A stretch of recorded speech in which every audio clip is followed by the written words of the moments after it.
Au début des années 2000, le FC Porto a créé la surprise en remportant coup sur coup la Coupe de l'UEFA et la Champions League. 2 années de grâce en grande partie dues à un homme, José Mourinho. Pressing, jeu dans les couloirs et efficacité, des préceptes qui ont permis à cette équipe d'atteindre les sommets et qui ont été le point de départ d'une carrière d'entraîneur hors norme pour le technicien portugais.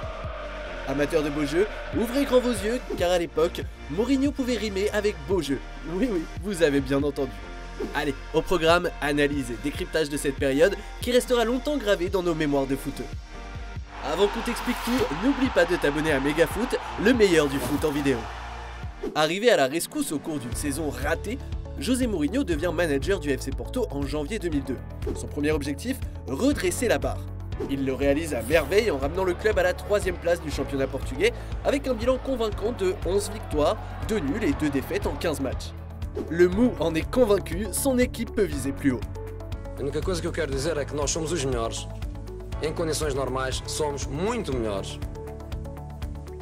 E em condições normais, vamos ser campeões. Il l'annonce, l'année suivante, Porto sera sacré champion. Avant toute chose, il veut remodeler son effectif. Lors de l'intersaison, le FC Porto recrute. Nuno Valente, Pedro Emmanuel, Maniche ou encore Derlei arrivent au club. Il réussit à conserver des joueurs importants comme Ricardo Carvalho, Costinha et Deco. Coach Mourinho imprime sa patte. Le travail mis en place paye rapidement. Le FC Porto propose un jeu attrayant. La pression est mise durant 90 minutes sur les adversaires, notamment grâce aux capacités physiques des joueurs. En championnat, le club réalise une performance jusque-là jamais atteinte, remportant 27 matchs pour 5 nuls et seulement 2 petites défaites. Mourinho prend sa revanche en laissant son ancien club, le Benfica Lisbonne, 11 points derrière en championnat.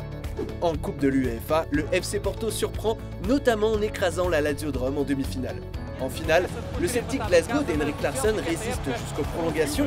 Derlei et Alenichev marquent dans le temps réglementaire avant que l'attaquant brésilien ne foudroie l'équipe écossaise à la 115e minute pour offrir au club une extraordinaire Coupe de l'UEFA à l'issue de cette saison. Lors de l'exercice 2003-2004, tous les espoirs sont permis. L'équipe est quasi identique à celle de l'année précédente, avec un 11 régulier dont la colonne vertébrale se compose de Ricardo Carvalho en défense, Costinha juste devant lui, Maniche et Deco à la construction, et une attaque composée de Carlos Alberto et du Sud-Africain Benedict McCarthy. Le numéro 10 de l'équipe, Deco, est le maître à jouer de cette formation, dirigée par José Mourinho. We have a top manager. La méthode du coach portugais fonctionne parfaitement en championnat. Le FC Porto termine la saison avec 8 points d'avance sur l'éternel rival, le Benfica Lisbonne. Un titre obtenu 5 semaines avant la fin de l'exercice. Benedict McCarthy termine meilleur buteur avec 20 réalisations. En Champions League, le FC Porto sort à la 2e place d'un groupe relevé derrière le Real Madrid, mais devant l'Olympique de Marseille et le Partizan Belgrade. C'est en 8e de finale que Mourinho et les siens créent l'exploit. Il s'impose face à Manchester United, dont l'équipe est pourtant pleine d'expérience et de stars, parmi eux notamment Giggs, Scholes ou encore Ruud van Nistelrooy. La philosophie offensive de José Mourinho est appliquée à merveille. Grâce à cette victoire, le FC Porto s'ouvre un tableau un peu plus facile, avec comme adversaire en quart de finale l'Olympique lyonnais. L'OL des grandes heures s'incline 2-0 au match aller, avec des buts de Deco et Ricardo Carvalho. Le match retour est plus serré, mais un doublé de Maniche permet aux hommes de Mourinho de ramener un match nul. En demi-finale, c'est le Deportivo La Corogne qu'il faut affronter. Un adversaire coriace, mais qui ne résiste pas à la tactique mise en place par José Mourinho. Le technicien portugais ayant décidé de contrôler l'adversaire lors d'un match aller ennuyeux à Porto, qui se termine sur le score de 0-0, avant un match retour tout aussi plat, remporté malgré tout par les Portugais, grâce à un pénalty transformé par Derlei. En finale, le FC Porto doit montrer un tout autre visage pour espérer s'imposer face à une autre surprise de cette compétition, l'AS Monaco.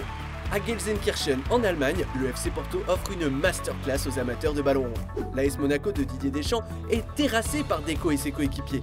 Dans le système habituellement mis en place par le coach portugais, Porto s'impose 3-0 face à Ludovic Giuli, Jérôme Roten et leurs coéquipiers.